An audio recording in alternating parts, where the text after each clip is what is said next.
Ladies and gentlemen, it's the craziest fucking show that happens at 9 p.m. Eastern Standard Time on a Thursday night in Connecticut, also Rhode Island. What's up, Mike? It's the Mike and Mish Show. What's happening? Finally, the Mike and Mish Show has come back to Thursday. Oh, man, we didn't do a show last week, and it seems like we haven't done a show in a fucking month. So here we are once again doing our goddamn thing. Last night was super cool. For anybody that was tuning in last night, I want to tell you guys that we did talk to Luis Palomino, the champion himself. Mm-hmm. And, everybody's human, Mike. Everybody's human. Are we humans or are we denser? Our time is vital. What is that? What the fuck is that? It's the Killers song. Oh, okay. I'm not going to sing it because. Are we humans or are we? What? Yes. Or are we Dancers? denser? It's denser, not dancers. Denser? Yeah. Oh, fuck you. Whatever, Mike. That song's stupid, and you're stupid for even knowing it. Yeah, it's because it was like on my timeline on Facebook where it says "Remember today," and I actually wrote, "Are we human or are we dancers?" What the fuck does that even mean? I thought that's what the I thought this was the song said. I did too. About 10 years ago, that's what I thought, and I looked it up, and it said "denser," and I was like, "Dude, you know what song? Okay, dancer." You know what song blew my mind like a year ago? Somebody was like, you know that so fresh and so clean. Mm-hmm. Ain't nobody dope as me. I always thought it said, I'm just so fresh and clean. It's dressed so fresh, so clean. And someone was like, no, it's dressed so fresh, so clean. I'm like, nah, it's just so fresh, so clean. I'm dressed so fresh, so clean. And it blew my fucking brain out of the back of my head, and the hole was this big, people. That big. Dude. So, hey, anybody watch the BKFC podcast today on YouTube at 12:05 p.m. Eastern Standard Time with Brian Sosha and Lord Evan Zantar? The Lord. Rob was not there. They did a good job. Where's Rob? Dude, our boy Sosha rocked the show, and he shouted us out like 15 damn times on the show today. I love that. I love it. I love all the love. It's awesome, dude. What's up, Larry? What's up, Susan? Joe? Big Ben, as always. Jay, I don't know how to say that whole name there. And Mike announced. I call him JK. JK. Like JK. AK. What up, dog? JK, get the AK. So here's the deal, guys. Here's the deal. We're going to break some fucking news for you right now. John Nutt's not coming on tonight. Oh, shit. You just got Mike and Mish tonight. We shot some invites out to some surprise guests that might be coming on. But John had an emergency. And it's like a true emergency. It's not one of those, I don't feel like going on. TJ Chang is watching right now. It's because his boy was about to be in you want to come on the show right now? TJ Chang. Catch up with us, brother. Say yes in the comments right now, and we will catch up with you right now on the show because John Nutt will not be coming on the show tonight. He had something pop up, and he had to cancel on us. We could have canceled ourselves, but we felt dedicated to our supporters, and we need to get out there and talk to everyone, see what's up, talk about what happened today, what's happening tomorrow. So for those who are watching right now, is Mike's shirt look blue or black? I want to know because it looks blue to me. He told me it's black, gray, and red. And I was like, dude, that's a dope-ass shirt. I thought it was Patriots colors. Mm-hmm. Oh, Big Ben's ready. Dude, we got some options. We can bring some people on. You know what we could do? I'm going to shoot Big Ben. Private message us a fucking... looks blue, dark blue. It's truly black, though. In real life, it's blue. Black. I mean, Travis it's black. Townsend said black. In real life, it's black. And dude, that shit looks the light on it. It might look. This is one of those. Look at. Remember the dress? Do you remember the white and gold, or the sneaker with the blue and black dress? Yeah. This is the live version of that. This is going viral. Everyone's going to be like, "Did you see this show? Is his shirt blue or is it black?" And then maybe this will be our big break, and we would have never known. It would have been a UFC hoodie. It's a New England Patriots blue, red, and gray hoodie right now. And then he leans back and it says UFC on it. I'm like, oh, okay. Matches my Jordans. I got Matches some Jordans. Jordans. I wish I had them on right now. I would show everybody how beautiful the Jordans are. I'm driving to an island for the weekend. Give me an hour. Oh, dude, no, can't do that. Maybe we get Big Ben, Joe Ivy. You want to come on the show? Travis Thompson, you want to come on the show right now? I'll send you an invite right now. Yeah, come up on it. Anyways, guys, there's a lot of stuff going on in the BKFC in the bare knuckle world. There's a lot of stuff going on in the bare knuckle world. You go online, everybody's beefing with everybody. Everyone's got a hair across their ass. They're all a bunch of fucking babies. I think what they should do is all meet in like a Royal Rumble style inside a cage somewhere and fucking kill each other. What do you think, Mike? What's happening out there? I don't know, dude. Can't we all just get along? Can we talk a little bit about it? I mean, sure can. Before we do that. Yeah. I want everybody who's paying attention right now to tell 10 of their friends to subscribe to our goddamn YouTube channel, because your boys are this close to actually making it in the world of YouTube, but we just can't get over that hump. We just can't fucking do it, man. We get all these views and all these view hours, but nobody subscribes to the goddamn channel. What's their fucking problem, Mike? Well, we need help. We need help from our supporters, our fans, the people who watch. Without them, we're nothing. So we need help. We're going to ask for some help. People need to share this Mike, podcast. Give us some likes, some check comments. Your Facebook Messenger, Mike. Check my Facebook Messenger, Mike. Yeah. Looks dark blue, lighter blue, and then red. I don't have anything on there. So there's like a huge beef between the Police Gazette and Slaughterhouse and Jared Grant and Ryan Perez and Scott Burt and Howie Atherton. It's like a bunch of fucking crazy people. They should have a reality show for real. I love it. I love every moment of it, to be honest. It's pretty funny. And then you got Sean Ulrich from the Cum Show over there fucking chiming in constantly about everything. It's just amazing. It's amazing internet content, and I love it. I love reading it, and because they crack me up. They go back and forth, and I was in there. I was reading it all. And so if anybody doesn't know what we're talking about, today there's a conversation about the Police Gazette titles. It's coming back up again. Police Gazette's back in the news because Howie mentioned in Only Hands that he thinks that Jared Grant probably shouldn't fight for a title because he hasn't fought anybody that has a win in bare knuckle, I think, or ever. I have no idea if it's ever, but so I read through this whole thing, and Sean's getting on him and stuff, but there is a valid question. Wait, Howie said that Jared never beat anybody with a BKFC with a bare knuckle winning record. Oh, winning record. Okay. Yes. So basically I was like, okay, well, here's the thing. This is what we were told before. If a fighter has not fought at a weight before, they cannot fight for a title, a Police Gazette title. But there is something happening where there's a super heavyweight, and Godbeer fell out against Burns and replacing him with Travis Woof. I don't know how to say his name. I apologize. It's pronounced with like a V. It's like Voof or something. Like Voo or Voof. I apologize. I don't know the guy. He's probably a great dude, and actually, hopefully we get him on here real soon. But it has really nothing to do with him. He just happens to be the person in the place of, Mark Godbeer, and he doesn't have any bare knuckle fights. So he's got over like he's got like 100+ fights in MMA though. So he's like 77-23-1 or something, 77-33-1, something like that.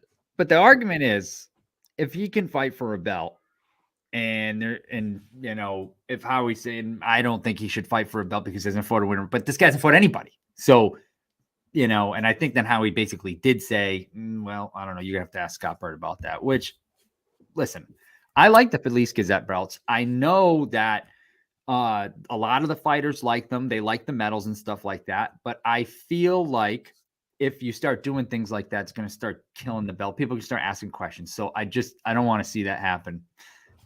So like I said before, can we all just get along? Hold up.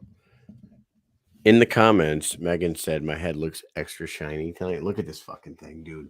I look like goddamn Stone Cold Steve Austin, don't I? Minus the goatee and all the muscles and the beers and shit and all the coolness. Either way. Thank you for noticing that because I thought it was looking a little extra shiny too. It's fucking shined up. You know why it's shined up, Mike? I got my shine box. I got ready because I got a 1SG, you motherfuckers, this weekend. Yeah, slap some people in the mouth. I gotta give a few of these out this weekend to a bunch of fucking stoonads that run around like they don't know how to be adults. Because they don't. That's the truth. I'm talking to you, soldiers in the United States Army. Listen, who act like every day. People might have to grow up pretty soon because Rush is coming. A lot of people act like today is the first day they were ever on Earth. And it fucking drives me crazy, man. It really does. Yeah, so that thing, but Mike, getting back to that, what would be the reason that Jared Grant is not fighting for the title? He's fought 4, he's 4-0? He's 4-0. Yes. He's not going to. So let's not put that. Officially, it hasn't been announced if he's going to yet, but Johnny Bedford holds the title. So as Sean was arguing earlier, he should have that title on the line. Fight for the BKFC title, and then fight him again afterwards because now he beat someone with a record and then he gets a PG title. And that also kind of makes it that, the PG title is better. You can get that BKFC title. Not that that's how they're saying it, but it makes it look that way. Like, the BKFC title doesn't really matter. But for this title, it's more prestigious.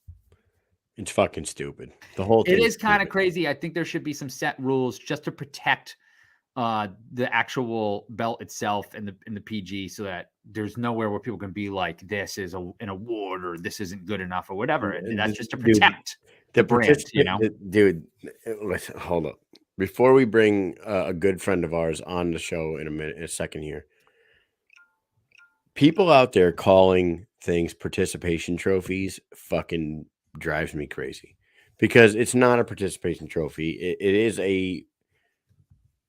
a thing that's been around for a long time. It's been around for fucking 100 years. They have an actual Hall of Fame. They have several belts. They have tons of people that have held their belts.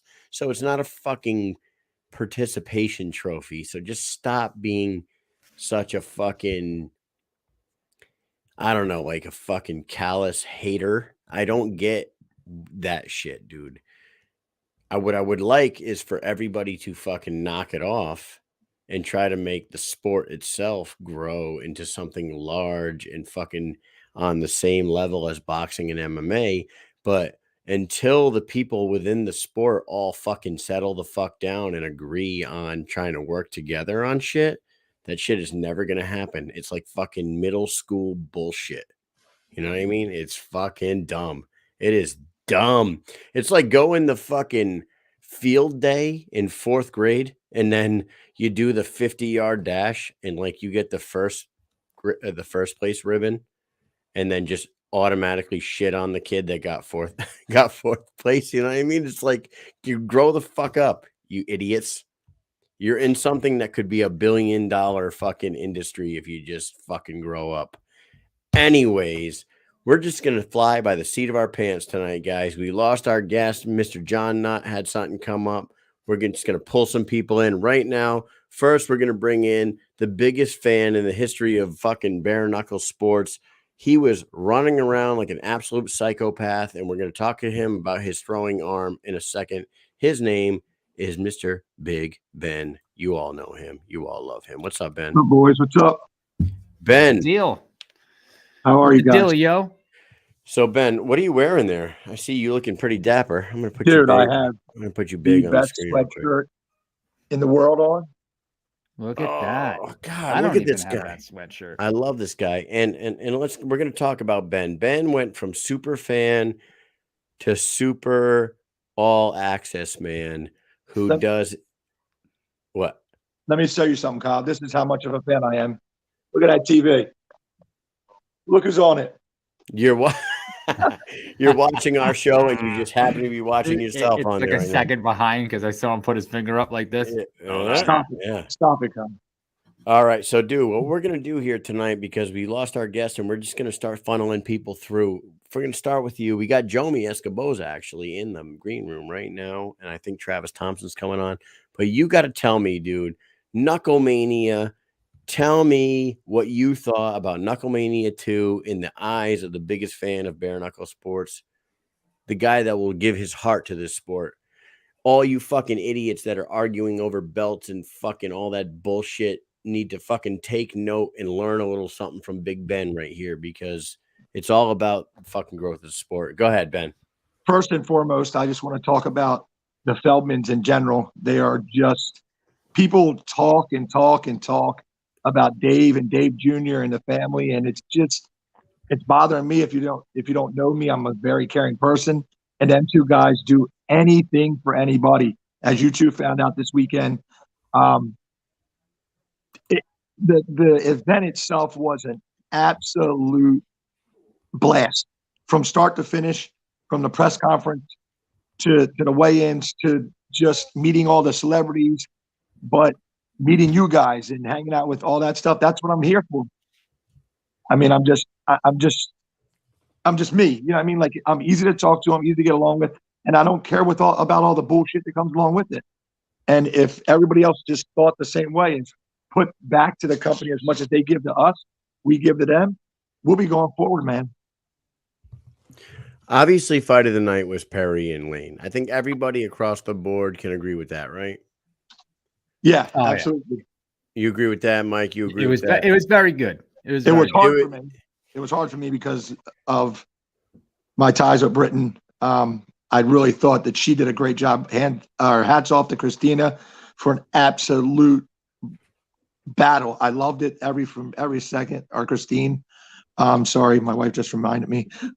Absolute great battle there. But man, Julian and Perry was a banger from start to finish, from bell to bell. It was a phenomenal fight. And the beautiful thing about that is, like, remember very early in that fight, Perry dropped, and I don't know if he dropped him, but he rocked Lane, and we're like, oh shit, this is gonna end early.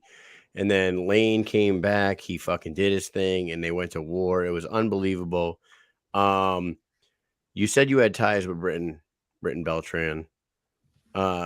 We know she lost, but how proud were you of a gigantic supporter of Britain?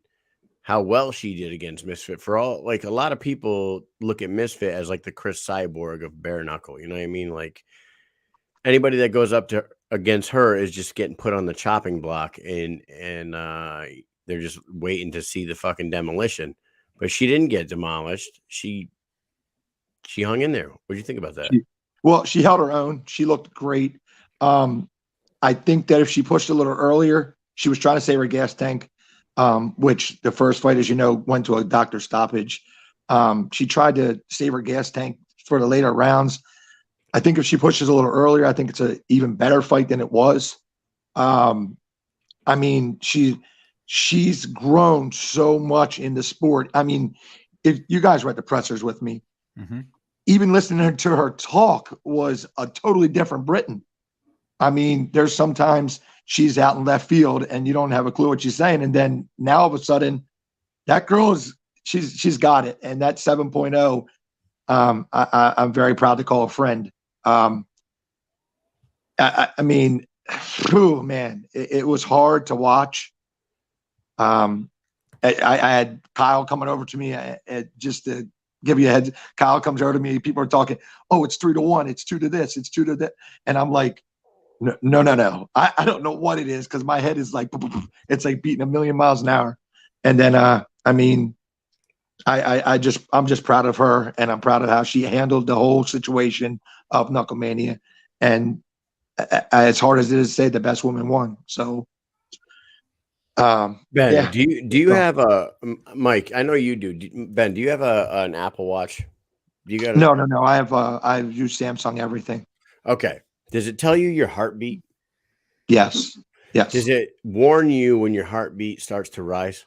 Yeah. It says like sit down. So or 2 times, I asked Mike. This is no bullshit. 2 times during that night, my phone, my watch warned me I had a high heartbeat.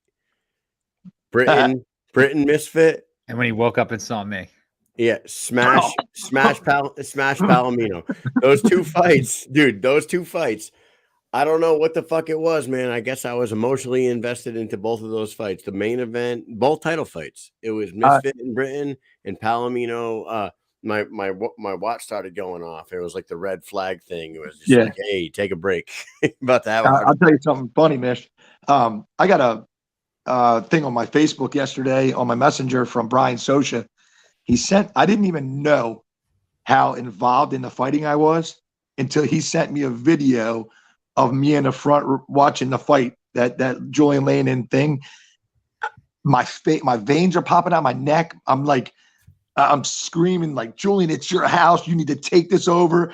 And Brian's just sitting there like hide behind the wall with his phone, like videotaping this whole thing. And I'm like, man, I didn't know that I was that intense. Like it's just a whole different atmosphere when you're that close. You know what I mean? You were right next to me. So it's, whew, man. I'm just glad we can. Awesome. That's what it is. And Big Ben was involved in the whole Mike Richmond, Zion Tomlinson, Jomi Escoboza thing.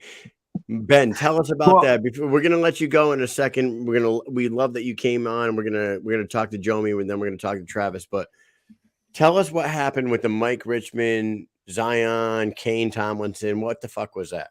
So first, I thought it was just some nobody. Like, by far, Mike Richmond's not a nobody to me, but I didn't know it was his voice. And he's screaming, Zion, take my name out of your mouth. I don't ever want to hear it again. Zion, don't look this way. Don't talk this way. Do not say my name again. And me being you can call me what you want. Fanboy, call me anything you want. It's not going to hurt my feelings. I don't want nothing to happen to Dave Sr. or Dave Jr. Like, I will be the wall that takes every blow. I don't care what happens as long as nothing happens to them. So I immediately go over there and think this guy is just screaming from the balcony at them. And then I find out it's Zion and it's Mike Richmond. And I turn around and I'm like, yo, can you calm down? There's no reason. Oh, man. Okay, this is a little different story now. And he goes, I just want that guy to never say my name again. And I said, there's other ways to go about this, Mike. I said, just keep it cool, man. Just keep it cool. And he said, there's no hard feelings. I just don't want to ever hear his mouth again.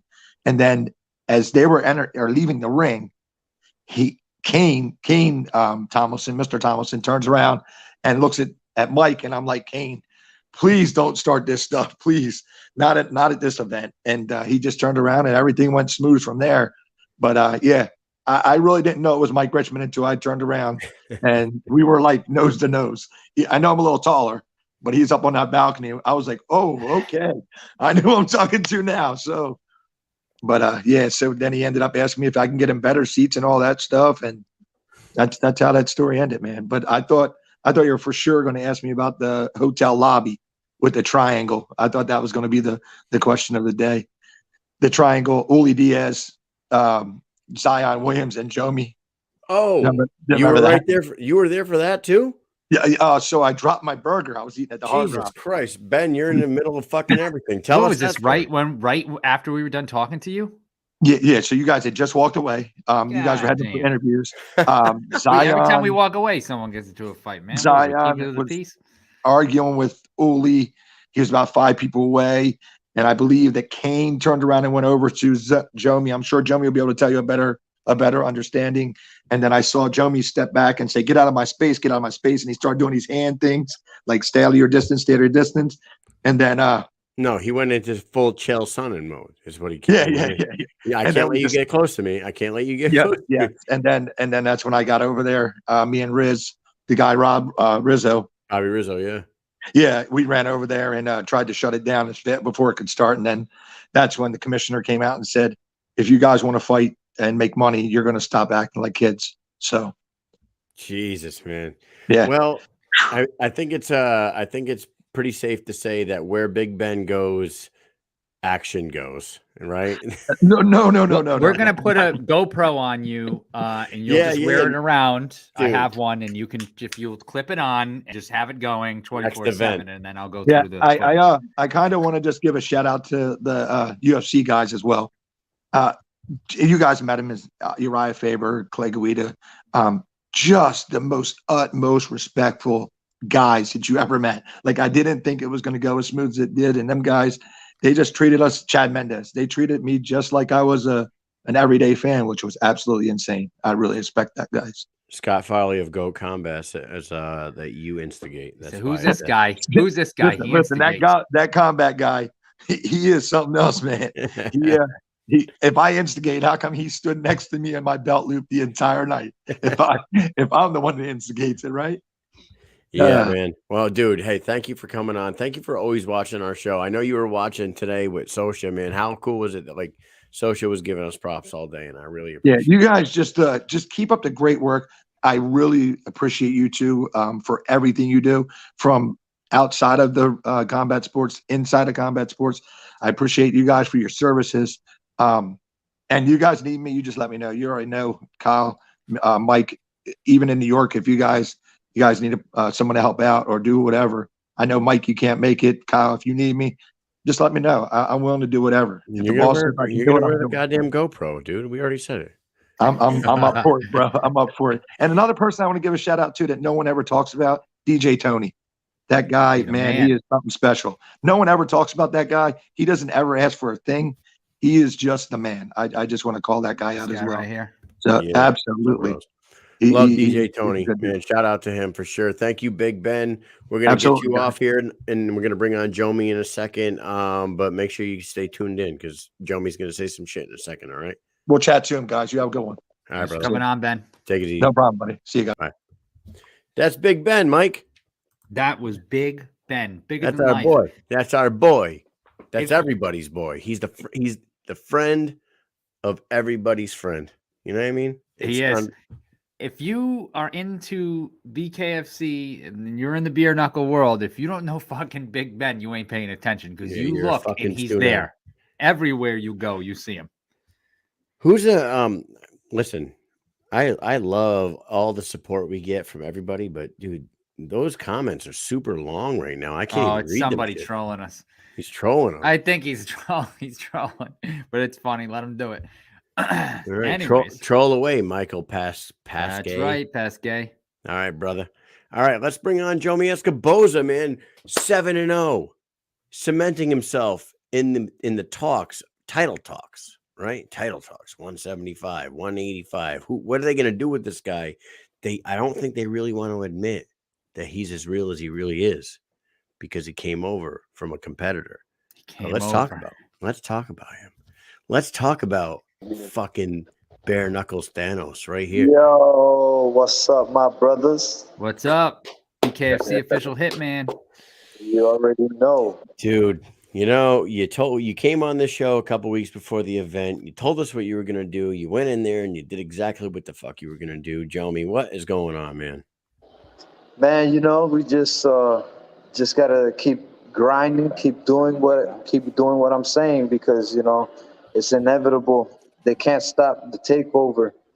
And, yeah, man, I'm just going to become the face and just become the best bare knuckle fighter on this planet. So Mike and I talk to everybody, right? And we have been trying to like put the bug in the ear of certain people that they don't know what kind of diamond in the rough they have in Jomi Escoboza because, and I'm not trying to fucking kiss your ass right now. You have skill. You have the look. You got charisma. You fucking drop promos like a damn fucking pro wrestler. It's like you were out there. You dropped the chill, son, and I can't let you get close to me. Like everything about you is marketable. They need to recognize that. Maybe if you get one more win, they'll fucking start coming around. You know what I mean? I think Dave Feldman knows, but I don't know if everyone else knows. I'm trying to tell you, man. Like I'm easily the most marketable guy. 7-0 champion, bilingual. I'll bring the whole Spanish crowd into this, the whole Latin America, everything into this. Like you can't make this up, man. I'm here. The first, you know, starting from the beginning of bare knuckle, from the backyard YouTube days, You know, like why not a better person to represent and to build upon? I mean, like, give me the belts. You might as well say you have the best champion of all bare knuckle and just give me the belts. I'm gonna take them regardless. All right, so you fought this one at 185 against Zion, but you've made it clear that you plan on going down to 175 and making a run for the title. But when you go down to 175, you have a lot of guys to compete with. You got Mike Richmond, you got Dave Rickles, you got Francisco Ricci, you got Julian Lane, you got Brutal Boswick. You got a lot of guys down there that are known. What sets you apart from all these other guys that makes you think that you should be in the front of the line? I know you got the 7-0 record, Jomi. Don't fucking throw that in my face. But what is it like? Do you think you should jump the line in front of Mike Richmond and Dave Rickles and get a shot at Thiago Alves? I mean, put it this way. Anybody that's been jumping the lines in bare knuckle, okay, yeah, we get it. They're old. They have a name outside of bare knuckle. But now, compare that to me, and yeah, I mean, I've basically proven that I should fight for a title next, whether it's at 175 or 185. I've proven myself in both weight classes in bare knuckle, and yeah, man, the experience says it for itself. Like, there isn't much to say. It's just like 7-0. I'm a champion in another organization. Like, you can build more with my name becoming a champion in this organization. Now you have the double champ in your organization. He's bilingual. He's still young, not even in his prime yet, 31 years old and healthy. I mean, like, there's just so much, you know, that you could add upon that, you know. But I mean, yeah, I just say it's the experience and what I've done in bare knuckle. It's a young sport, and to have what I've done, you know, to have what I've done on my record with a clean face and be able to, you know, still fight and have a ton of fights left. I mean, that should say it for itself. That fight, when we got there, it was like super intimate, because even though that place was sold out at the end of the night, when that fight came on, there wasn't too many people in the crowd yet. And I feel like the lights were all on in there. Like, it wasn't dark. You know what I'm saying? And I feel like I heard every punch land, every oomph, every fucking footstep. Like, I was right next to the ring, and I was just in it. And it started off, and I haven't watched it live yet. I haven't had a chance to like go back. We've been so damn busy. But you watched it live. You haven't watched I haven't watched it on. Yes, I haven't watched the recording. See, I'm enthralled. But here's like, you got knocked down in the first round, and obviously I didn't see any replay, so I have no idea what happened there, because I feel like everything was just like, you know, it's right there when it happens. You're like, oh shit, and you're just like, you're in the action, and then you come back, and your confidence from there on out, like, you would think somebody gets knocked down like that. Is that the first time you've ever been knocked down in a match or fell in a match? So in bare knuckle, yes. Right. So there's your first time. You're at BKFC. It's the first time you fought there. It's your coming out party, basically, for the BKFC, and you get knocked down in the first round. You would think, oh man, that could be very discouraging. No, it wasn't. I feel like you came right from there. It was like kind of a motivation. Like, okay, I see where you're coming from, man. And you kind of, I don't know if you didn't respect them then or whatever, but I feel like your game plan after that, you kind of stuck to it, and obviously it worked, because by the fourth round, that shit was, you had it. And then there was that one time when you guys fell on top of each other, which was kind of funny. Oh yeah, you fell on top of him like yeah. this. It was that on that moment. It was either, do I move to the side and let him fall by himself, or do I just sprawl out and make it look even funnier and maybe have some memes, you know, be created out of that moment? Oh, dude, see that right there is proof. That is proof that you are a marketable fighter. I mean, I swear to God, you train out of a fucking killer ass gym. You have, and I saw a meme the other day, and I got to tell you, Jomi, I know that you're a good sport about these things. Someone had, it was a split screen, and it was a picture of Jorge Masvidal and you, and it said buying from Amazon and buying from Wish or something like that. When you buy, Oh my God. Bro, I was watching the live comments. I have screenshots of all the comments of during my fight. Bro, I still I can't wait to post this. Hilarious. People were saying, "Oh, it's the Masvidal from Walmart." Someone said, "Skeet Jesus." Skeet, Skeet Jesus. Oh my God, dude. It's Oh, hilarious, and it's funny that everybody calls me, a lesser Masvidal when I had this look way before he even thought about growing his hair. When he had the high top Tight fade fade. and all Yeah, that. yeah. He had, man, Masvidal had that fade for years. For like his first 40 And fights, he had the damn fade. yeah, and then I'll give it to him. He had the hair in the backyard around the same time I had the hair, but he didn't have the beard. I had the beard that time. He didn't have no beard around that time. I mean, Jomi, what is next for you? People want to know, like, you look at that 175-pound division, and I named a bunch of them. Rickles in Richmond are about to fight.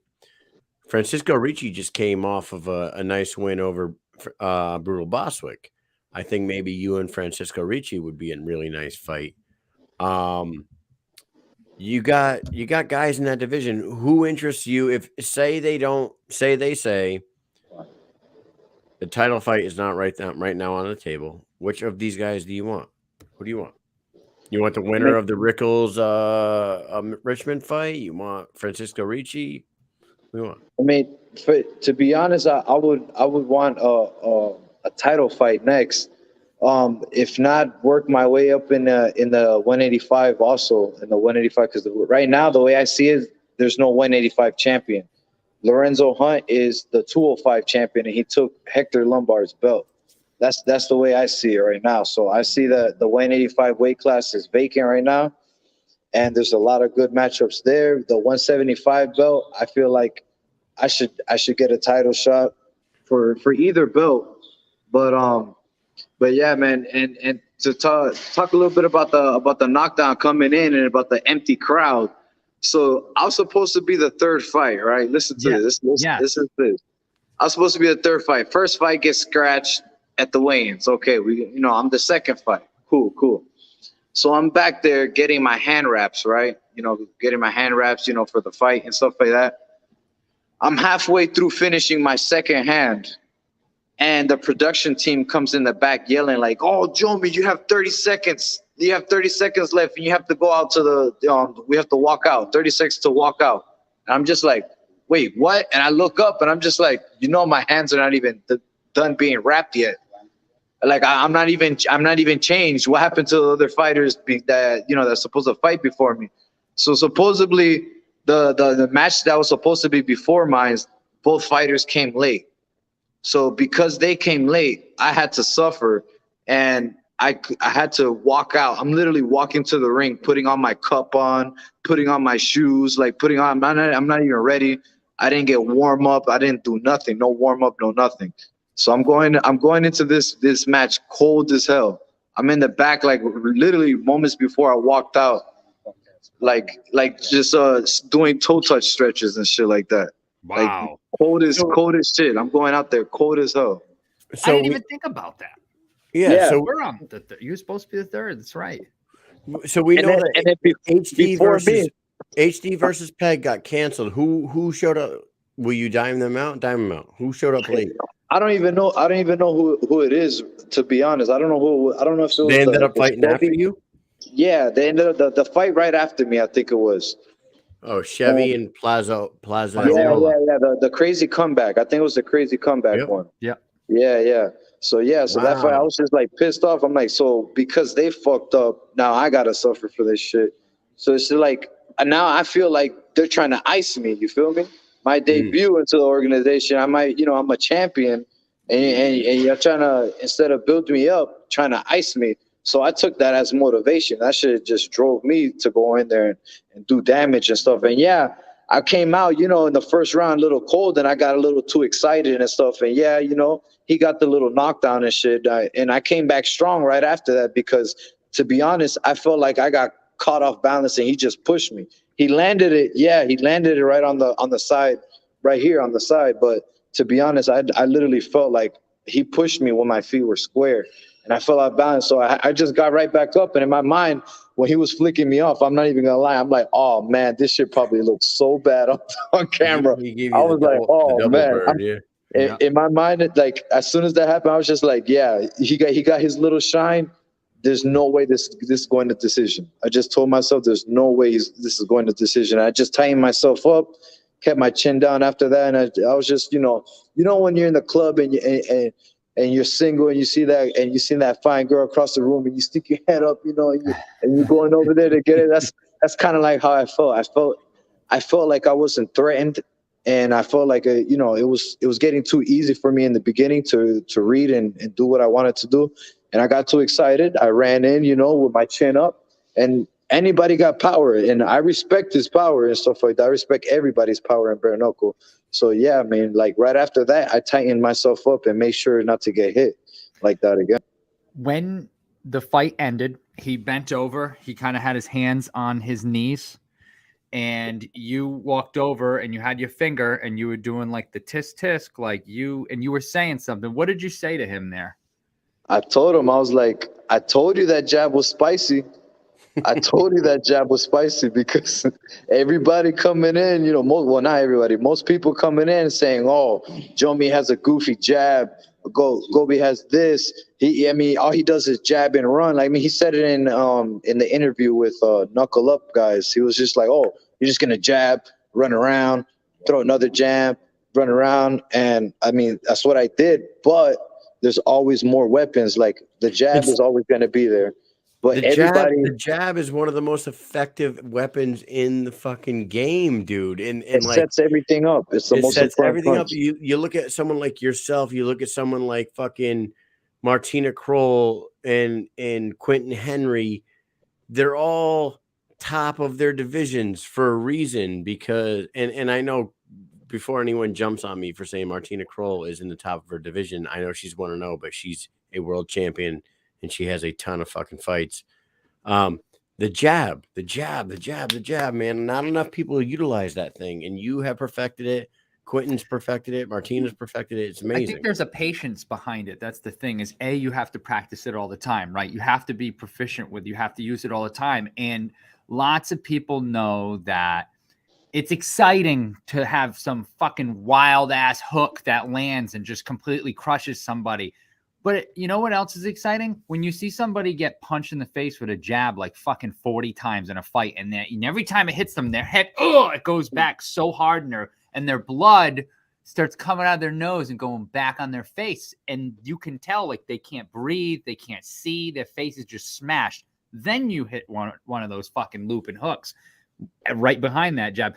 But people don't want to do. They just wanted to get in there. And I'm not a fighter. Fuck. I know when I fought people in high school, man, I just wanted to fucking wing some punches and just catch them, knock them out. That's what everyone wants to do. It's exciting. It's super exciting. But you know what? It's not practical all the time. So the jab is awesome. And when somebody can fucking get the jab down, it's fantastic. And what I feel about it too is every time I land a jab in a fight, it's super demoralizing. Like I could feel it in my opponent, and I could see it in my opponent. I could smell it in my opponent because you smell the blood. But like every time you land a jab, like you could just tell by everything that they do. It's just like you can see how annoyed they get. You can see how they're guessing. And once you start getting opponent guessing and stuff like that, that's when you can start having fun. Well, Jomi, I got to say that you impressed everybody from the moment you signed with BKFC to the moment you won your fight, like all the way through, like I said, interviews in the arena, like everything about you is marketable. What is next for you? Like you didn't seem to take any damage. Are your hands okay? Yes, thanks to Creator, no fractures, just a little bit of swelling. A little swelling from the left hand. That big old knuckle landed pretty hard on Zion's head. So with that said, you came out of there pretty much unscathed. You got a little swelling that needs to go down. Are you trying to get right back in there, or are you trying to wait? You trying to get You trying to convince Dave Feldman to give you Thiago Alves? What are we doing here? When do we see Jomi back in the squared circle? Yeah, man, we just trying to get back in there. I'm trying to heal up soon, as quick as possible, and get in there soon, man. Within the next 2 to 3 months, man. I'm trying to get a big fight, big as possible, man. Get me the big fights, man. If there's anybody that deserves it, I feel like it's me, and I'm ready to put on a show for the fans. I'm ready to put on a show for the world. The world is gonna be very happy with my next fight. I don't see why they wouldn't be, man. It's unbelievable. You got the Trilla money coming, baby. You got that? Man, we got that Trilla. Yeah, talk about that for a second. It's the Trilla before we let you go. The night. Yeah, Trilla. It's Triller. I mean, after putting on a performance like that, I just feel like it's just like, what more can you ask for? You know, a bigger company coming in to, you know, help out the company that I'm with, and, you know, help me get a bigger fight and bigger deals, and, you know, make more money. Why not? What do you think about the people that like are dead against it? I don't see their point of view. I really don't. I'm with you on this one. Like, what do you say to the people out there that are like, oh, fuck Triller? What are they doing? Signing with Triller's going to ruin everything. Like, I don't see it like that at all. How do you see? What do you say to them? I mean, the way David Feldman explained it was that they're going to be running everything the same. It's just that they're having extra help now to do more stuff, which brings bigger Knucklemanias, which brings bigger shows, more different countries. I want to get you know, some shows maybe in the Dominican Republic. I can get some, you know, a big crowd out there in the Caribbean. We need some shows out there. Hey, Jomi, why do women love Dominican men so much? I got to ask you this because we're in the Army. You know this. There's a lot of females in the Army. There's a lot of Latin women in the Army, a lot of Puerto Rican girls that are in our unit, and all these Puerto Rican girls just happen to be like obsessed with Dominican men. What the fuck is it about you fools? It's that plantain power, man. We mashed down that. It's just, you know, I don't know. It's just Dominicans have a way of talking, I guess, that we just, you know, we just know how to capture women. You know, I'm we know dead how to serious, sweet man. talk. I'm dead serious. I know a few different girls that are like, oh man, I love Dominican men. I'm like, what? Sounds like I don't love Dominican men. What are you talking I just about? don't. Maybe I just don't get it. I don't know. I'm like, what's wrong with what's wrong with a 210-pound fucking bald white guy? It's our crazy version of Spanish. We have a lot of funny words that a lot of different countries, you know, other Spanish countries, they always just find us funny, and I don't know. I guess it's just the way we talk. Just another reason. Something in those plantains over there. Something in those plantains. Another reason to fucking market Jomi. BKFC people, you guys got to get this guy on your billboards and your posters and shit, man. Because he's a charisma monster. He's obviously skilled. He's 7-0. He is in 2 different divisions that he can really fucking work in. And we thank you so much. Divisions. Shout some people. Oh, wait a minute. Before we do this, before we let you go, Jared Warren. What about Jared Warren? If you can't get a fight in 175, Jared Warren. If you can't get a fight in 175, Jared Warren is a 185-pound fucking monster. He's on a 2-fight win streak. He knocked out Zion. He knocked out Scott O'Shaughnessy. Now, you say that there's a 185-pound belt that's vacant. I know what you're saying, but in reality, Lorenzo went into that fucking Hector Lombard fight thinking that he was fighting for that 205 belt. When the fight was over, they awarded him the 185-pound belt, and Hector kept that 205 belt. Don't ask me how the fuck the logic behind that is. Mike can't explain it. We've already been here and done this. Nobody can explain it. Nobody can explain it. Lorenzo weighed 195 pounds, beat Hector Lombard for the 205 belt, and got awarded the 185 belt. So the belt is not vacant. but they need to find a number one contender. I think they already have one in Joe Riggs. Lorenzo is going to be fighting Joe Riggs in April. So they need next in line. What about a Jomi Escoboza, Jared, Captain Deadpool, Warren fight? What do you think about that? Hey man, I'm not worried about anybody, or I'm ready to fight anybody. I just want a big fight, want to heal up and get ready for the next fight. Whoever it is that the boss mans want me to fight, the hitman is gonna sign that contract. So I'm pushing for a title fight, but if the next best thing is whoever it is, whoever it is gonna get jabbed up.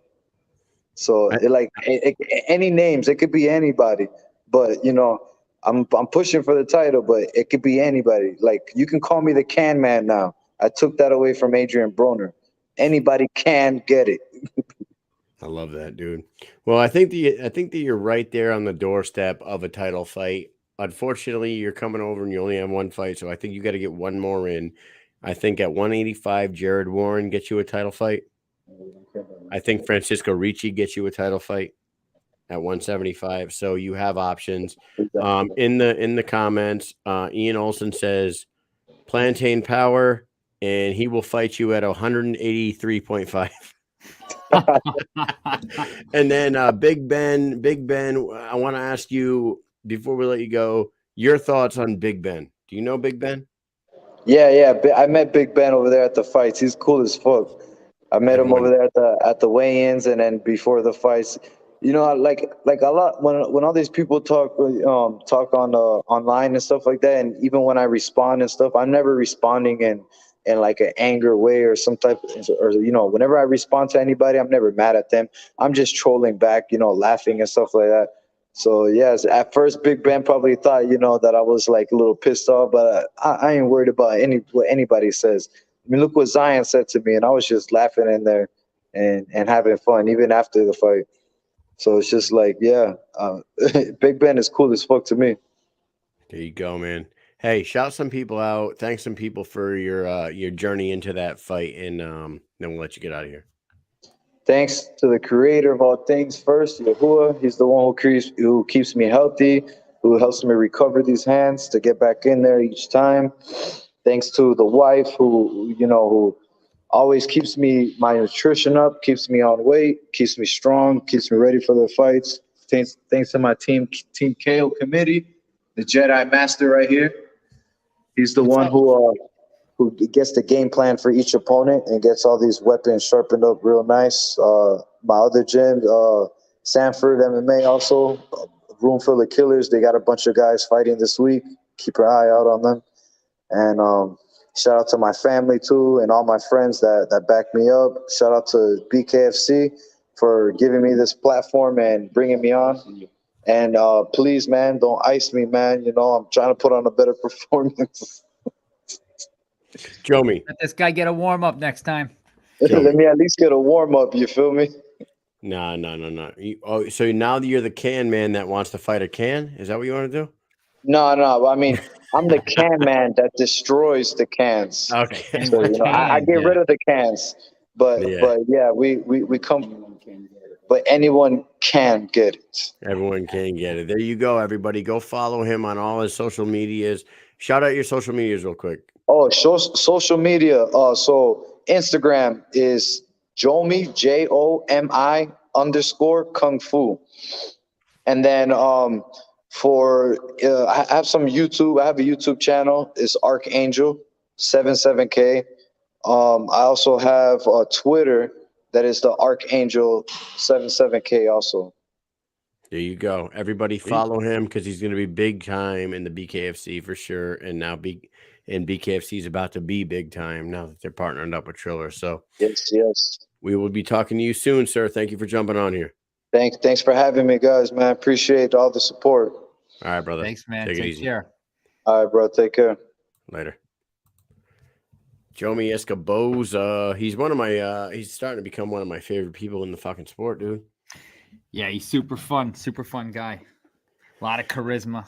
He's a Funny. fun guy. Hey, I saw that Good fighter. I saw that our arch nemesis is in the comments. Like, did you notice that? Yeah, I did. Mister, your fucking grandma's favorite show. Pull the panties to the side, fucking Hank. What's going I seen on, him. Hank? You son of a bitch. He's probably not even watching right now. He probably He's out. He comes in and he goes out. popped in for 10 seconds like he's a supporter, and So then check- he popped right back out because he don't give a fuck. So check this out, right? What's up, dude? I was talking to DJ Tony, and we were looking at the website over here at bareknuckle.com there, bkfc.com. Go on there, check out the events. We have New York will be coming up very soon, and there's some big fights on that card. Bedford versus Grant, Ehlers versus Tierney, Hawk versus Peg.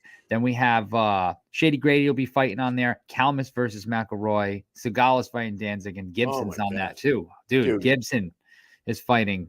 Can we just talk also, what's up? For a second, dude, you just named that card. That card is there's so still good. more.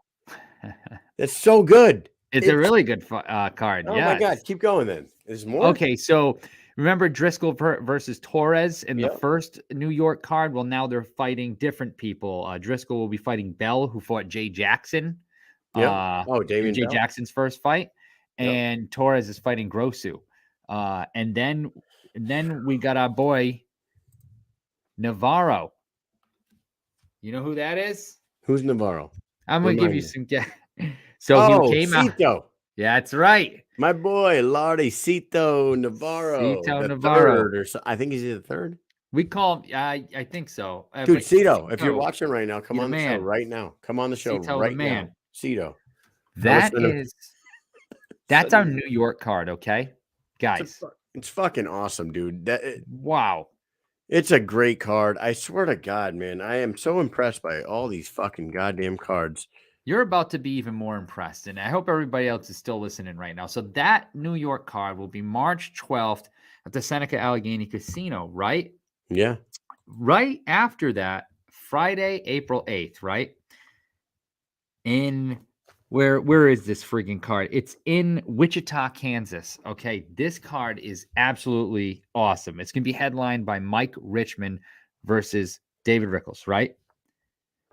Do you know what the co-main event is on that? I do not. Okay. It's Doolittle versus Jared Warren.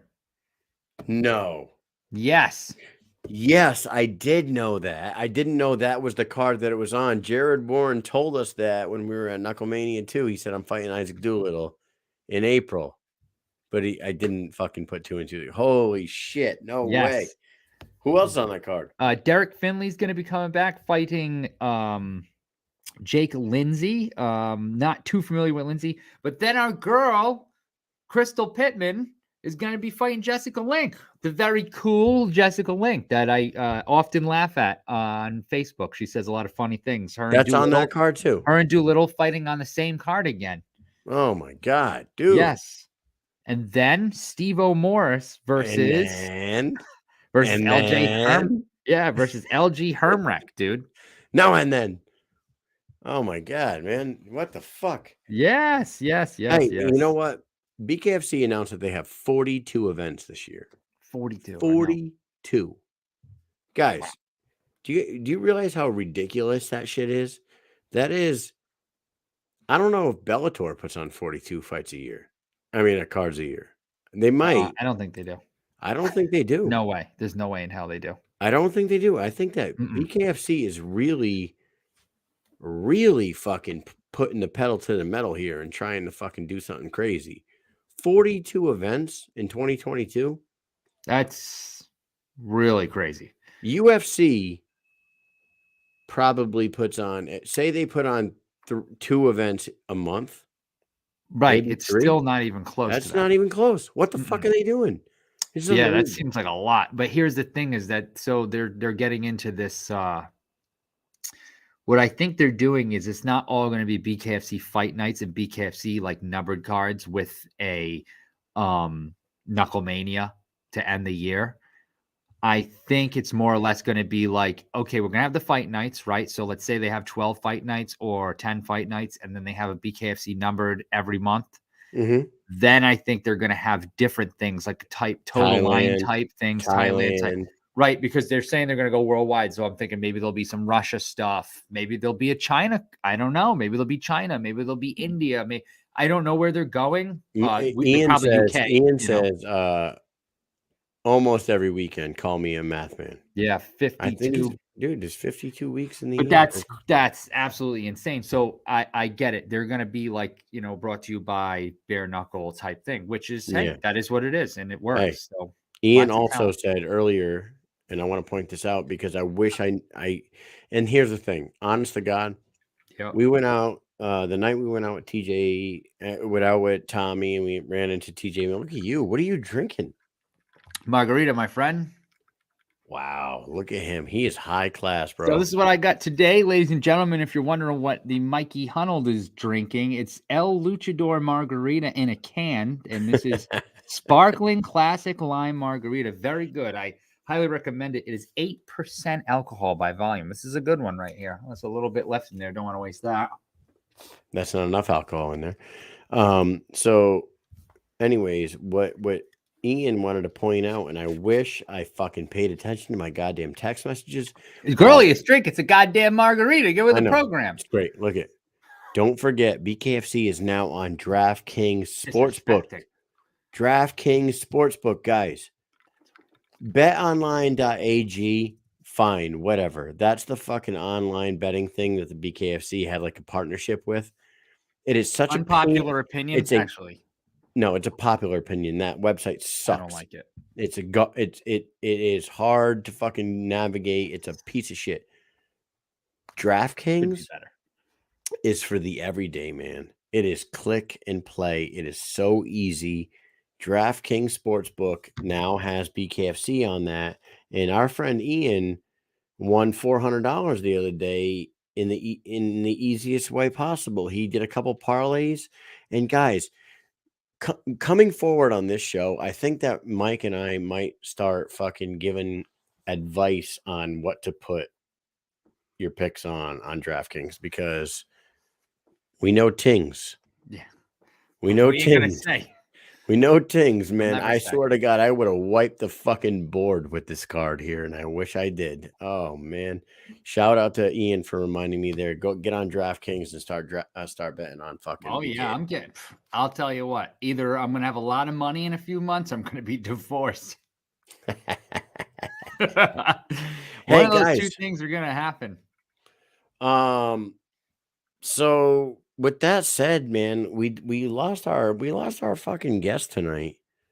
But we had a good time. I think we had a good time.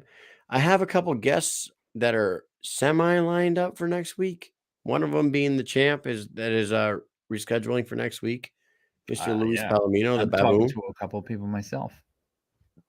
Mike, right before the show tonight, Miranda, Fear the Maverick, has confirmed that she will come on the show next week. Oh, UFC fighter Miranda, Fear the Maverick, has stepped in and taken a fight on 2 weeks' notice, or 3 weeks' notice. She's going to be fighting on March 12th.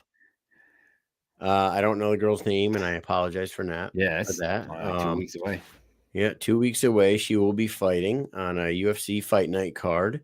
She'll be on the show next week, so fantastic. We're going to talk about that. I love it. Yeah, and big things are happening, and I can't be happier, man. But Mike and I have a 3-day drill coming up, so that's right. 3-day drill. We're gonna have a lot of fun, baby. Can't wait for it. We got snow coming tomorrow. Fear the Mike. Fear the Hunold. Fear the Hunold. You know why? Because the Hunold will put you down via heat stroke. That's correct. Biatch. That's what I do. Watch out. Coming to a red light near you. You know what? I think that's enough for tonight. Thank you guys all for tuning in tonight. Even though we didn't have the guest that we planned on having, John Nutt will be back on at some point. The nutty one. He said hopefully he'll be coming back real soon.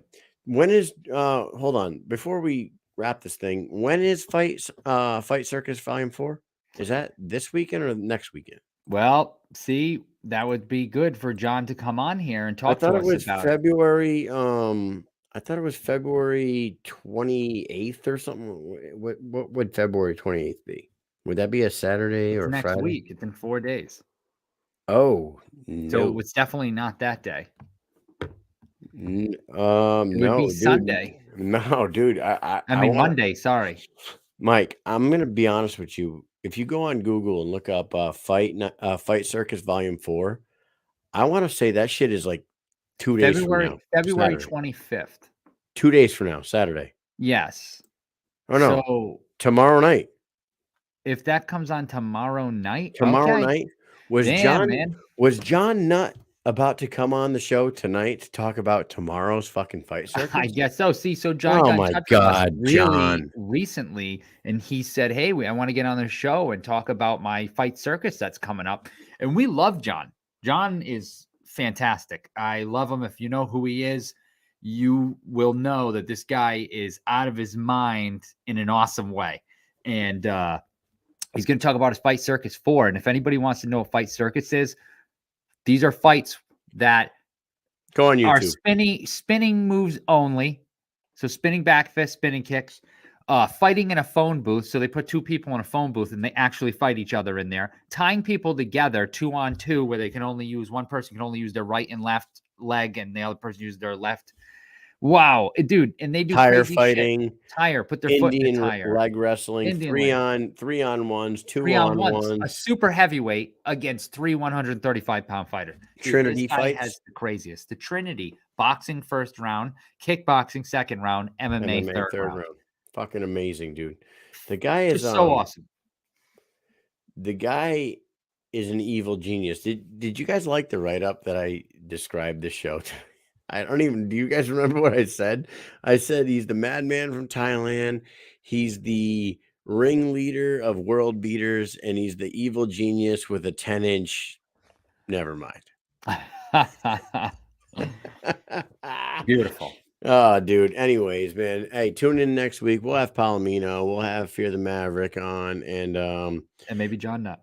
And we'll talk about his show this weekend. But thank you guys all for tuning in. I want you all. This is a homework assignment. For fucking Christ's sake, get 20 of your friends to subscribe to our YouTube channel. Please do it. Please do it. I don't want to sound like I'm begging, but I'm begging. Fuck it. Yeah. Listen, hey, you know what? People are asking for Stunad. We didn't do Stunad of the week because we were scouring the internet for fucking internet idiots. I got 2 right now. 2. Okay. Mike, let's do off the top of my head. John Jones. I'm going to nominate John Jones. Why? Because the footage came out. He looked completely terrible in the police footage of his arrest that took place months ago. But instead of coming out and being like, oh, I'm so sorry and blah, blah, blah, he put out a bunch of tweets to make people try to feel sorry for him for what's going on. Like, hey guys, my fiance left me 2 months ago and she finalized it today. So all you haters, I hope that you can all sleep well tonight or whatever. I'm sad. Fuck you, John. You fucking Stunad piece of shit. That guy's an absolute Hall of Famer, fucking Stunad.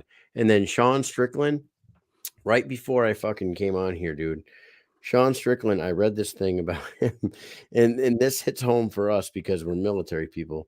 He says, you guys, I'm also really fucking bitter when it comes to the military. Bunch of pussies. I was 20, broke, sleeping in gyms, riding my bike around. I walked into a recruiter's office and said, my life sucks. How can I join? Pretty much the guy told me to go get fucked. LOL. So apparently Sean Strickland has a problem with the military because the recruiter told him to get fucked. How do we know he didn't walk in there fucking stoned out of his goddamn mind? You know what I mean? Like, come on, man. Don't be a fucking dickhead. And everyone knows recruiters are assholes. So, I mean, who gives a shit? It's the worst job in the Army, dude. It's the worst. The worst. Listen, they bring people into my shop to do a tour, and they come in, they love it because I'm always upbeat, I'm happy, and people come in and I pitch them this whole fucking thing, and then they leave the shop and I don't have to do that shit. My fucking job does not depend on that person joining the military. So it's fun for me, but I can tell you that I've been to places like Comic-Con and I tried to recruit people. Not a good place to recruit people. I'm just going to put that out there. I need people watching. It's not an easy fucking job because you have quotas to meet and people look at you like you're a dickhead as soon as you start talking to them. It's not fun. Not fun at all. Hey, our guy Sean Aldrich is right there. He says Strickland has issues with the world. LOL. Don't take it personal. I know that, but I'm saying like Strickland to say that shit, dude. I got a problem with the military, bunch of pussies. Shut the fuck up, Mike. You're the Mr. Rogers of the Army. Actually, I do work with a Rogers, to be honest, which is kind of funny. He does. So so those are my two nominees for the week. Sean Strickland. He has a problem with the military, Mike. Bunch of pussies. Didn't let him join. He was a kid on his ass, broke, wanted to just join. Probably fucking baked out of his mind walking into a recruiter like, oh, hey, and then John Jones, who just cannot keep his own fucking head out of his own fucking ass. Biggest piece of shit on the planet. Who's the Stunad, Mike, out of those two? Well, I'm going to add somebody to this mix because I saw that your sister was in the comments and she said Putin. Vladimir Putin. What a piece of shit. Okay, listen to me. All right. Oh. I might get in big trouble for this. What did he do, Mike? What did he do? What did he do? What doesn't he do? This guy, right? He's been the fucking president over there for as long as we've been fucking alive at this point. This guy is a complete psychopath, all right? He's trying to take over fucking Ukraine now. And you know what's going to end up happening from this? And I hope it doesn't. And I'm not trying to scare anybody. Let's not make it. This is a fun show. He's going to try to fuck the world up. But you know what? Fearmonger. We're going to fuck him back. And we're going to fuck him good. And that's all I'm going to say. I'm going to leave it at that. Hey, we're going to raw dog his ass. And then we're going to make him trib with his buddies. He's the Stunad of the week. Way more of a Stunad than anyone else. He's trying to ruin the world. And we're not going to have it. Not over here at the Mike and Mish show. I fucking ain't gonna take it. Stunad of the week is Mr. Tyrant himself, Vladimir Putin. Yeah, screw that. Followed razor close second place by John Jones. I know he watches this show all the time, so you fucking watch it. Both of you and John Jones. Go friggin' I want to see them fight to the death, him and John Jones. Yeah. Marissa says give him heat stroke, Mike. I will tie him to a bear's leg. Yeah, give him fucking heat stroke. Yep. He probably drives around with stupid ass car movements too. He does. I bet you he does. I bet you he's such a bitch driver. Hey, so I give you this, Mike. Mm-hmm. A fight circus Siamese twin fight. Yeah. Where they tie two fighters together. Yeah. Okay. My team is John Jones tied to Vladimir Putin. Okay. John Jones and Putin. Jesus Putin and Jones are tied together. And then what? Who you putting in there against? Who you putting in Shaquille O'Neal and Donald Trump. Can you fucking imagine? That'd be insane. But Shaquille O'Neal and Donald Trump gonna get fucked up bad. Just so bad. Ruined. Shaq Fu, dude. Shaq Fu. Putin would beat the shit out of Donald Trump. Like not Sean even Ulrich close. says Kobe Covington. Green team. Hey, did you see what Kobe Covington said? Maybe I'll put him in as the fourth nominee, and he's not even close to the other three. But did you hear what he said? Mm-hmm. He said that Dustin Poirier's kid is actually his kid. He said that. Oh, dude, why is he going with that story? What a scumbag, dude. Kobe Covington says that he put that baby in Poirier's wife. Oh, God, dude. I'm sure he wished he did, but what a fucking snake, dude. I swear to God. He's a fucking asshole. Anyway, says too far. I think he goes too far, but it's still does. Somehow there's like I go, oh, you know why he went there? Far, but there's still like a couple of percent of me that goes, that is kind of funny though. Dude, And then it like pulls me over like the child in that me. is that's a line. Enough.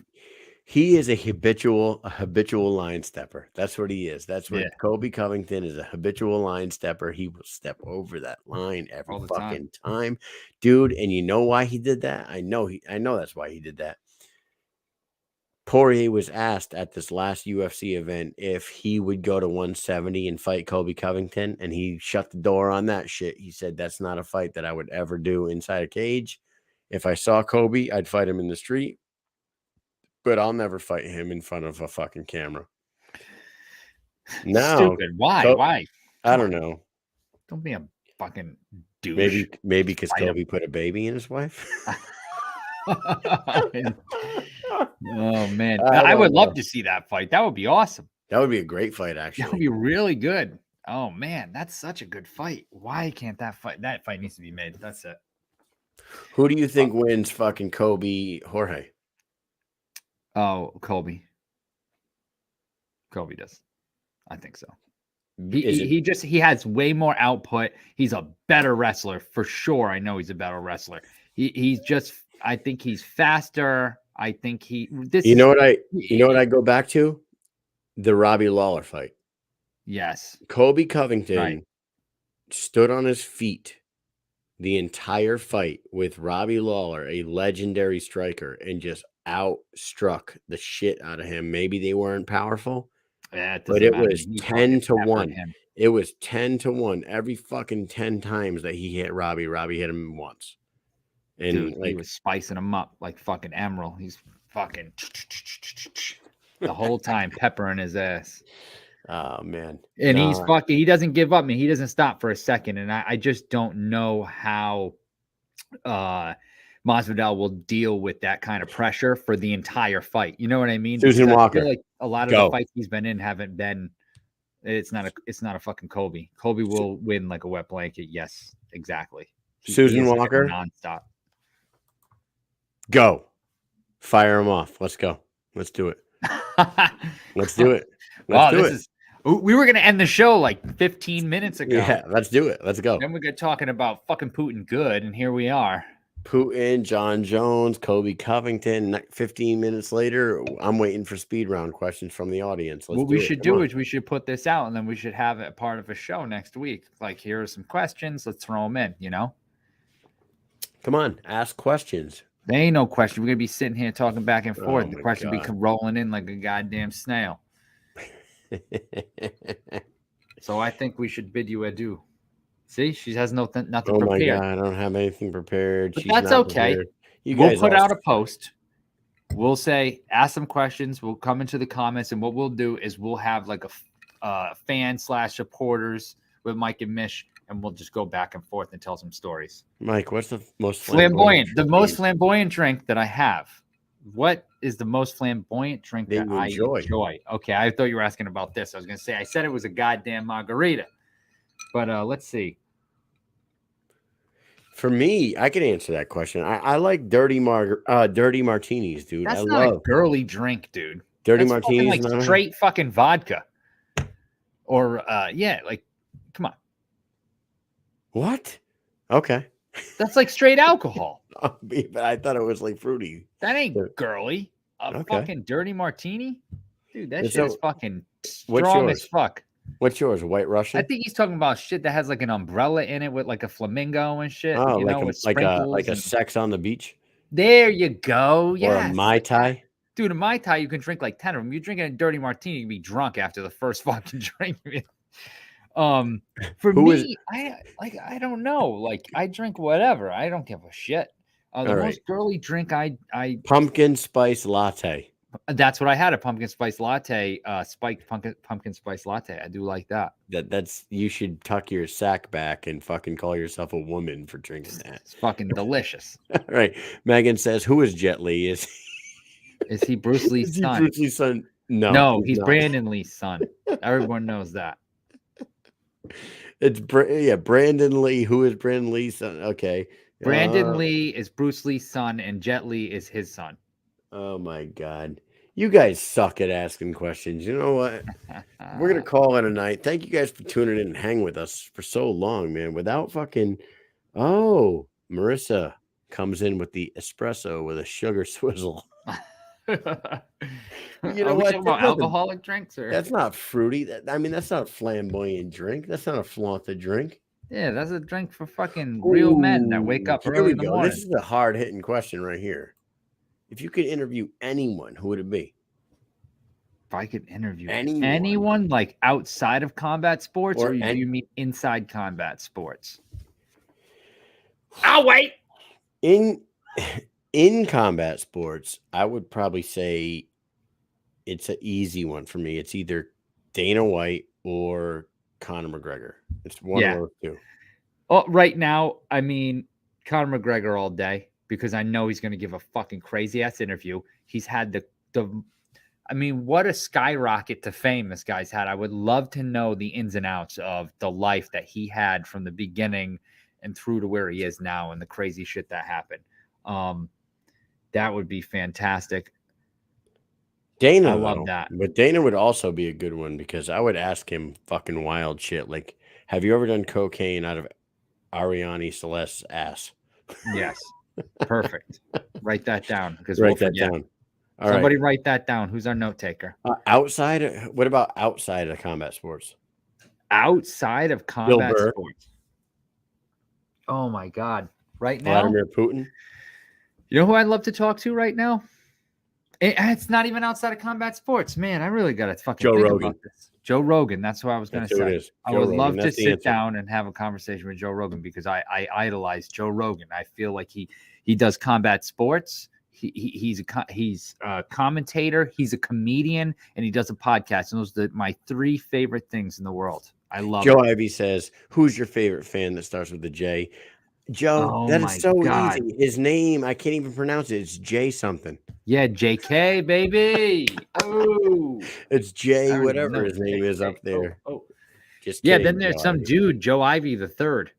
Yeah, some dude named Joe. NY, anyone outside? Okay, favorite okay, we can't really do this, but favorite fighter in each weight class for BKFC. Ready? Oh, okay. Holy 135 men, go. Shit, 135 men. We can't do this. We can't do this. We have to shut that down. I'm sorry. We can't do it. It would not be proper, and I apologize for this. I know it's a bullshit fucking answer, but if we say who our favorite fighter is for each weight division, people are gonna hate us. Yeah. We got to get these people on the show. You know? Yeah. Some people will take offense to that. So I apologize, but there's no way I'm saying who's my favorite in each weight class, because especially when we get to the women's weight divisions, I don't want people to get mad at me. Mike, who's your favorite MMA fighter of all time? Favorite MMA fighter of all time? All time. I think the typical answer for me would be George St. Pierre. Is that your real answer, though? He would be one of my favorite fighters, like, because I got, and I got into UFC and MMA, and then I kind of got out. Yeah. And then when I got back in, he was like my guy. Like, I loved him so fucking much, dude. I was like, this guy's the best. You know what I mean? Like, he was just that guy forever. And then he comes back from retirement and wins a damn title. So, I mean, yes, I think that would be it. He would be my favorite of all time. George St. Pierre? Yes. Mine actually, I mentioned earlier. Or Gracie. I think mine would for history's sake. I have been a fan of Robbie Lawler since 2006 or whatever the fuck was the first time I saw him fight Nick Diaz in UFC. Going into that Nick Diaz fight, I thought Robbie was the next big thing. Nick Diaz beat him. Then he went to Strikeforce, and then he was over in Strikeforce. He beefed up a little bit, grew himself a beard, grew his hair out, started knocking motherfuckers out. What the fuck is his name? The dude that fought fucking 150 fights. Matt Lindland. When Robbie Lawler knocked out Lindland, and his fucking feet stuck up in the air, rigor mortis style, and Robbie grabbed his feet and like laid him down for him, like gently, and then walked away. I was like, man, this dude is the best. And then he went over to the UFC, went back to the UFC. He won himself a fucking title. I just love Robbie Lawler, man. I would, that would be, he inside MMA, that would be one interview that I would love to get. Even though I think it would be a dry interview because he doesn't have all that much personality, to be honest with you. But I do really like that guy. And last one, Kevin Bacon from a BKFC fighter. Kevin Bacon. For those who don't know, I'm a master at 6 degrees of Kevin Bacon. You name an actor, and I can get you to Kevin Bacon within 6 steps every single time. Ian says, Kyle, do a Kevin Bacon from a BKFC fighter. I'm trying to think of a BKFC fighter that's been in a movie or acted at all. Right. How the fuck am I going to do that? Yeah, that's a toughie. Are you a Stunad? Oh my God. Ian Olsen. Fuck you. You said you were a master, Kyle. God I am damn a master. I am a master. But I just can't what think if, of it. yeah. Do you think let's think about who's some of the more famous? Okay, so how about Paige Vanzant? So Paige Vanzant. I'm trying to think of someone who's famous, popular fighter that came from BKFC, right? So BKFC, she fought in BKFC with Dana White. She was in BKFC, did an interview with Joe Rogan.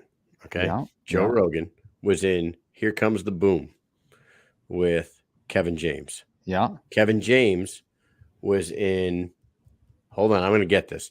Kevin James was in Grown Ups with Everybody Under the Fucking Sun. So Salma Hayek. Here it comes. Salma Hayek. I'm going to get this. Hold on. A lot of people. You've got Chris Rock. You've got, dude, Kevin Bacon hasn't been in a movie with Adam Sandler. He might have. He might have. Okay, what did I say? I said Paige Vanzant got interviewed by Joe Rogan. Joe Rogan was in Here Comes the Boom with Kevin James. Kevin James was in Grown Ups, but he was also in. Dude, you've got Chris Rock, Adam Sandler. Yeah. Fuck. Come on, Kyle. You're on the spot here. People are watching. Don't let them fucking down. I know. I'm going to get this. Now I'm starting to sweat a little bit. Yeah, you should be sweating. You should be fucking sweating. There's people here. They're watching. If you don't do this, the show's done. Over. Nobody's going to watch anymore. This is ridiculous. I'm not helping. I don't know shit. Come on, one of them actors. There's a lot of actors there. And actresses. Was in that with Salma Hayek. Salma Hayek's the trick, man. Salma Hayek's the key because she was in like Desperado with fucking Antonio Banderas. You never taken this long to make a Kevin Bacon prediction. I know this, dude. You because it's the hardest one. I think it's the hardest one I've ever. This is a hard one. This is a hard one. All right, Lawler and Condit was my favorite fight. Yeah, I love that fight. And when they turned and they put their arms up on the cage and they were just like resting with each other, amazing. Hold on, come on, Mike, talk amongst yourselves for a second. Well, Kyle's over here. He's really, really, really trying to think about Salma Hayek and Kevin Bacon, and I think that he might be able to go a different route. See, look at him. He's sweating. His head is shiny. The light is shining off of him. It's been shining the whole fucking night, asshole. Yeah, sure it has. I think you got him. Paige Vanzant, Joe Rogan. Kevin James. Chris Rock. Okay. Chris, he's like, yep, that's the way you should go. Chris Rock, New Jack City, Wesley Snipes. Wesley Snipes was, dude, hold up. Wesley Snipes. He did a movie with fucking Kiefer Sutherland, right? Wesley Snipes was in White Man Can't Jump with Woody Harrelson. No, that's not it. Fuck. God damn it, Mike. You got this, man. Come on. Don't let people down. You've got to get this down. See, that will be 7. That's way too far. You're going too far. You're going too far. Paige Vanzant was interviewed by Joe Rogan. Joe Rogan. Fuck you, Mike, dude. Joe Rogan was in Here Comes the Boom with Kevin James. Kevin James. I'm so fucking pissed about this. I swear to God, dude. This is too much for me. I don't know if I could do it. You got a connection? Do I? Yeah. Hell no. I thought you were researching. I am, but I can't come with no connection. Dude, I ain't good at this shit. Oh, wait a minute. Wait a minute. Steve Buscemi. That's got to be a connection. Steve Buscemi's got to be in the movie with Kyle has homework for the show. I got to pay attention. I'm going to pay for this forever. Yes, you are. He won't go to bed until he gets this, and I won't.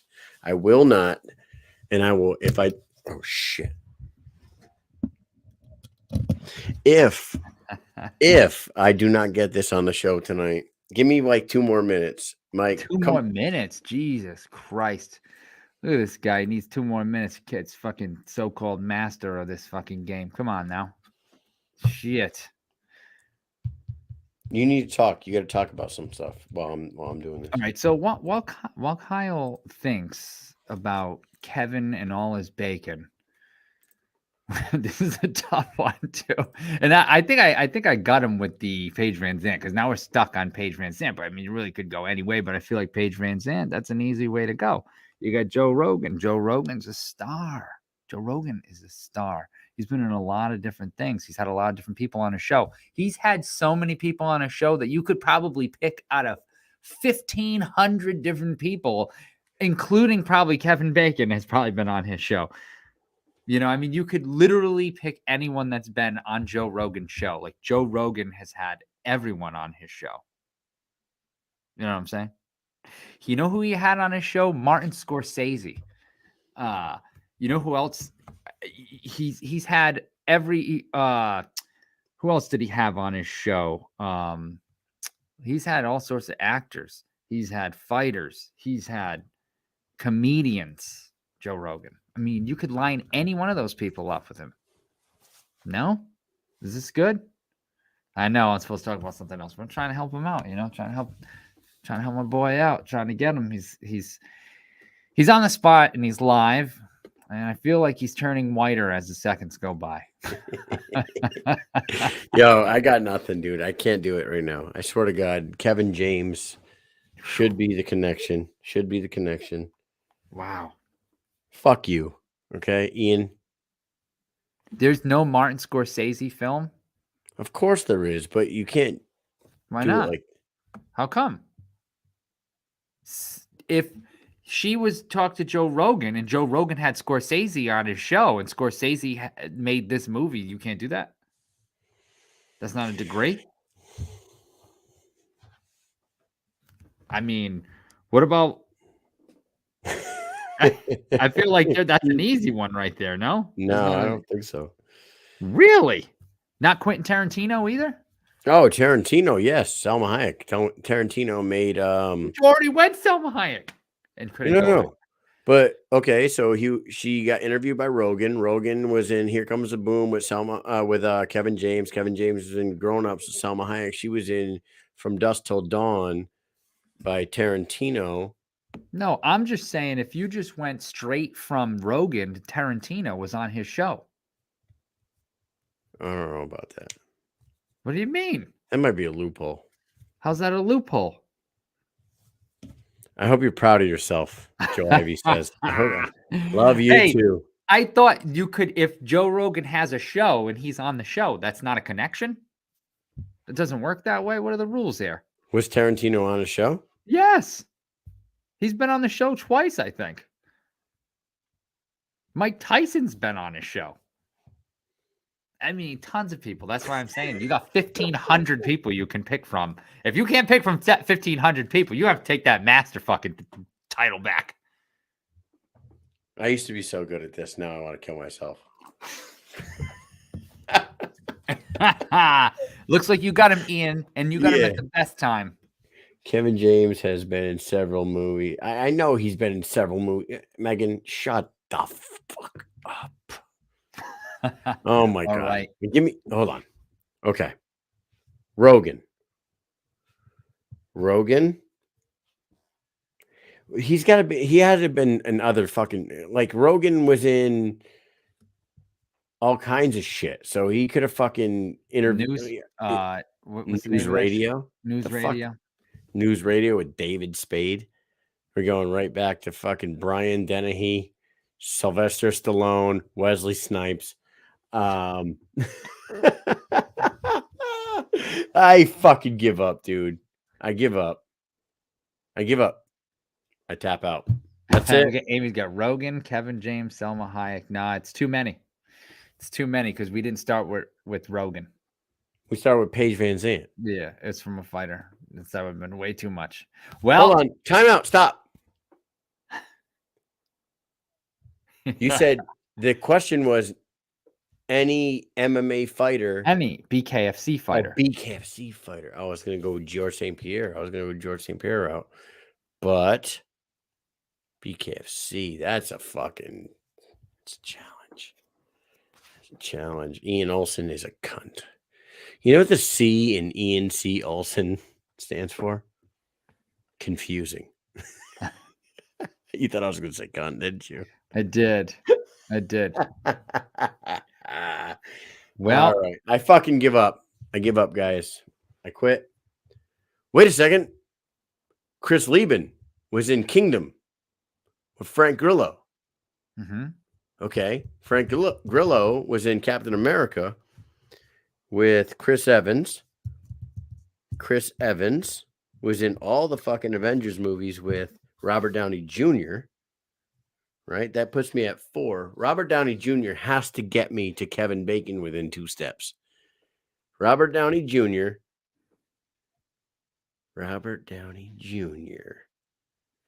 Cocksucker. I give up. Fuck you guys. I'm out of here. We're going to call it a night.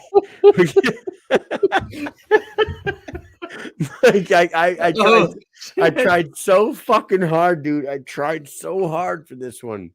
Do you think it's because you're live? Do you think that's why this is happening to you? No, I don't think it's because I'm live. I think it's because I'm drawing a blank because you're live. But I used to go down to Dylan's Bar and Grill and challenge people for fucking drinks and money and shit on this. And I used to win all day long.